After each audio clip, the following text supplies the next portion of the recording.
आई थी और जब संविधान लागू हुआ तब से जब चीफ जस्टिस की नियुक्ति की जाने लगी तो यह चला कि जो सीनियर मोस्ट जज होगा वो सुप्रीम कोर्ट का जज होगा, चीफ जस्टिस वो सुप्रीम कोर्ट का चीफ जस्टिस होगा। यह बात एकदम स्थापित थी और यह अच्छा भी था क्योंकि जो व्यक्ति चीफ जस्टिस होने जा रहे हैं उस सुप्रीम कोर्ट के, अगर उनको सुप्रीम कोर्ट में कार्य करने का अनुभव नहीं तो सुप्रीम कोर्ट कैसे चल पाएगा, कैसे निर्णय हो पाएगा।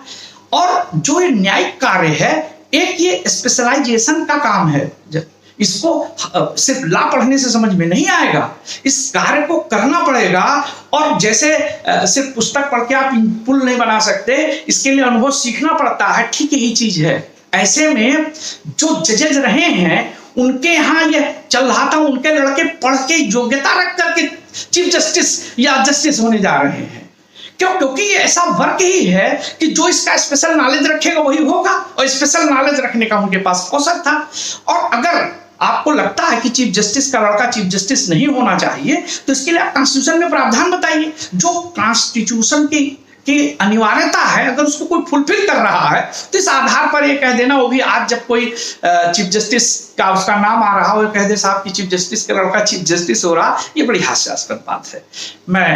और जहां तक प्रावधान की बात थी, आपको मैंने बताया कि जब से संविधान लागू हुआ तब से लगातार ये बात लगभग आप समझ लीजिए कि ये 1973 तक 1973 तक ये बात लागू रही कि साहब जब कभी भी ये जब नियुक्ति होगी तो सीनियरिटी के आधार पर होगी और ये लागू होता रहा। लेकिन ये 1973 में एक बार ऐसा हुआ कि एक फंडामेंटल राइट से संबंधित मामला था, वो सुप्रीम कोर्ट में चल रहा था।